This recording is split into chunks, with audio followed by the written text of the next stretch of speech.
Wah, syok. Puasa tahun ini nggak cuma tentang nahan lapar, tapi juga nahan diri dari komenan negatif media sosial.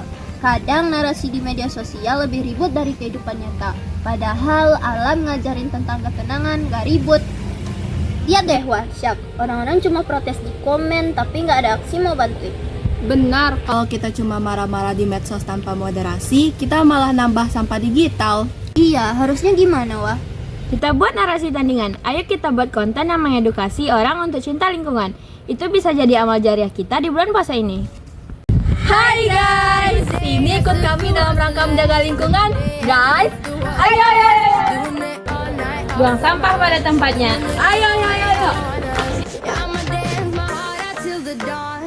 Menata tanaman. Ayo.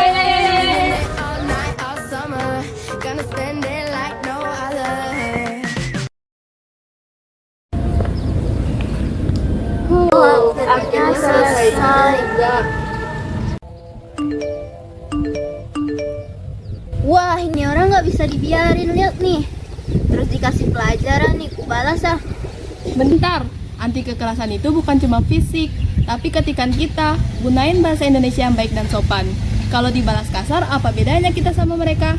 Tapi dia duluan. Moderasi. Artinya kita jadi penengah di saat suasana lagi panas. Balas dendam dengan data atau enggak lebih baik diam. Yaudah, mari kita fokus ibadah dan jaga bumi aja. Yuk teman-teman. Ayo.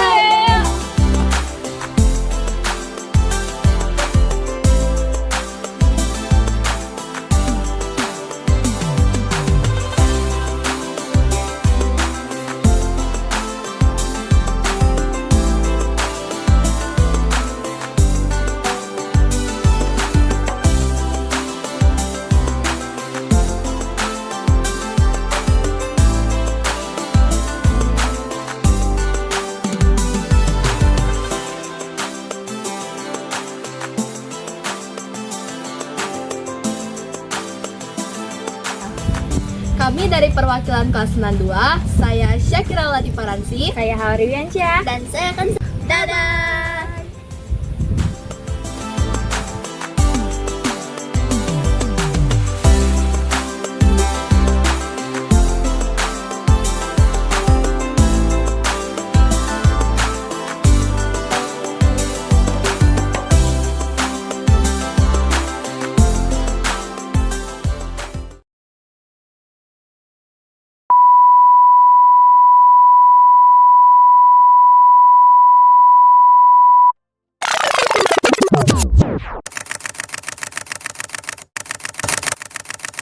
Ketuhanan Yang Maha Esa merupakan dasar utama dalam kehidupan siswa.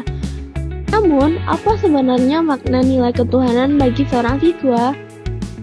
Apakah hanya sebatas hafalan sila pertama Pancasila, atau menjadi pedoman dalam bersikap dan bertindak? Nilai ketuhanan Yang Maha Esa mengajarkan siswa untuk menyadari bahwa setiap aktivitas, termasuk belajar, memiliki tanggung jawab moral yang harus dijalankan dengan penuh kejujuran. Dalam kehidupan sekolah, bagaimana nilai ketuhanan Yang Maha Esa membentuk perilaku siswa?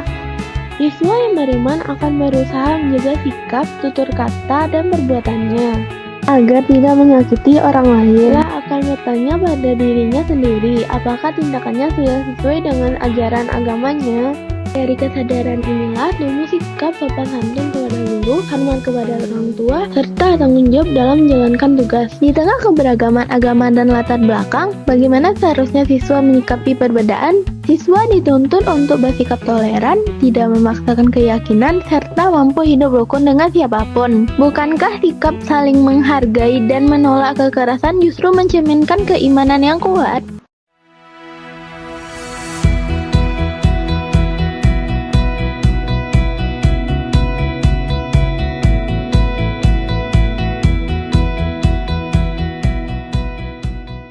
Tuhanan Yang Maha Esa, menurut kalian, apa maknanya bagi siswa seperti kita? Bukan hanya karena rajin ibadah, tapi juga menjaga sikap dan menjaga lingkungan. Masjid ini bersih karena kita merawatnya bersama.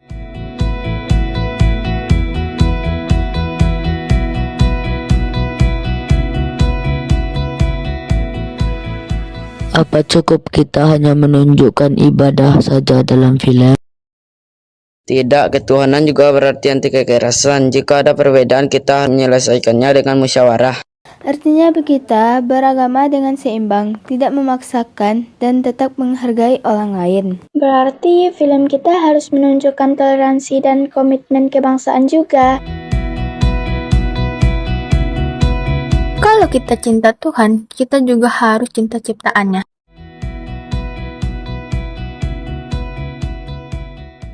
Menjaga kebersihan itu sebagian dari iman. Indonesia berdiri di atas ketuhanan yang Maha Esa. Artinya kita hidup berdampingan, saling menghormati. Jadi, menjadi siswa beriman bukan berarti merasa paling benar, tapi menjadi teladan dalam kebaikan. Karena Tuhan tidak melihat siapa yang paling keras suaranya, tapi siapa yang paling tulus hatinya.